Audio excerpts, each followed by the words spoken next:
Yo, what's up, hungover hooligans? Today we're going to be making some soba noodles because that's what you want to be because you're hungover. And this one's dedicated to you, kind of. So today we're going to be making Salmon Soba Noodles. It's actually quite easy. It's quite fast to make as well. It's healthy. It tastes good. So now what you want to do is you want to get your soba, take it out of the packet, fill up a saucepan of water, however much you want, put that on full blast, let that boil crazily. I don't know what that means. And then put your soba into it and cook as per instructions on the packet. So what we're going to use today is some soy sauce, some rice wine vinegar, some just sesame seeds, some sesame oil, some freshly ground pepper, some olive oil, and just some spring onions. You can just put how much of you want in it, but yeah, you need some sugar in there as well. So after about roughly 4 minutes, the soba noodles would be done, and hopefully the sugar and everything in the sauce has come together. And now what you want to do is you drain the soba noodles. You kind of just strain out the water and then rinse it and wash it and make sure all that starch and that dirty stuff is all off. And then you get a pan, just chuck on some fresh sesame seeds, and you want to lightly toast it up until it gets a little bit of color. You don't want to burn it, otherwise it's going to obviously come out burnt and the flavor would be pretty burnt. And then what you want to do is you pour a bit of olive oil and some green onions onto the pan. That's just to get a little bit of flavor. I mean, it's already in the sauce, but just get a little bit more, like a bit more toasty flavor into it. And then after you think it's all good to go, pour in the mixture that you made.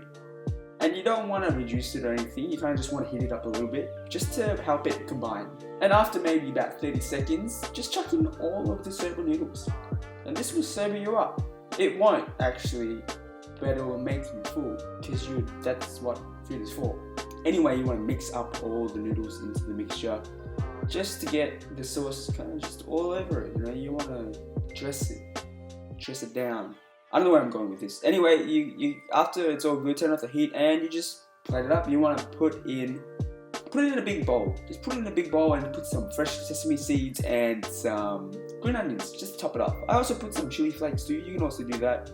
And you put that aside. Anyway, for the Salmon Tataki that we're making, we're gonna make the sauce. And first of all, we're gonna chop up a red onion and just chop it up to as small as you want. Like, I kind of like it a little bit chunky. I mean, you can do whatever you want. You can have maybe half the onion, maybe more. You can have 2 if you want, if you're into that. But yeah, it's really up to you.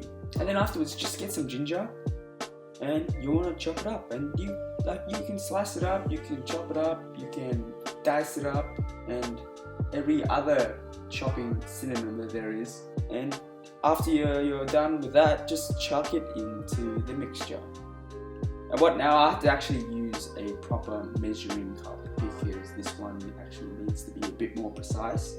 So with this recipe, I'm using some soy sauce with some olive oil, and get a whole lime in there as well. And pull it inside out because you make sure you get everything, you know, every single pulp will explode.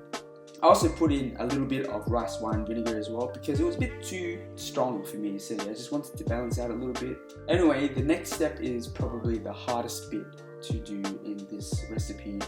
I've only done it about 3 times before. It's just cutting the skin off the salmon fillet.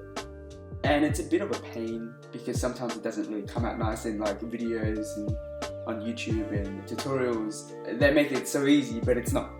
And we're not like no Giro Michelin star chef guy with katana knife skills and sharp edges but that's it. Like, this is like my best effort, and like I got a bit of salmon stuck on the skin, but it doesn't really matter. Now what you want to do is you want to make the salmon just even, so that's why I'm cutting off the ends. Of course you can cook you can cook up the ends as well. I just wanted it to be even, so when it cooks, it's just even on all sides, because we're going to be searing it on all sides. And this is why I'm cutting it up. Like, see, like it's kind of like a big rectangle. I mean, it doesn't have to be perfectly a perfect rectangle, but anyway, next step, heat up some oil.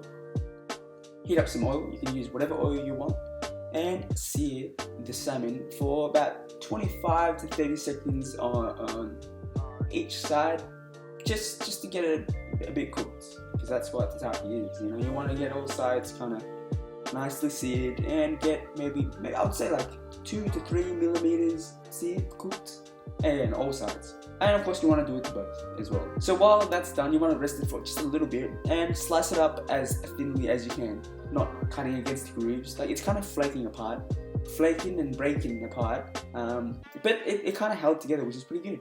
And zooming in, like, that's not bad. Like, I'm pretty happy with that. I mean, it's thin enough. It doesn't have to be perfect. I'm just here to eat, and yeah, I'm just hungry by now. And now I just want to plate up. I tried to make it look as pretty as possible, but I didn't really know how to. Like, yeah, so I just kind of just chuck it all together, and I actually surprised myself and thought that this actually looks pretty decent for what I have.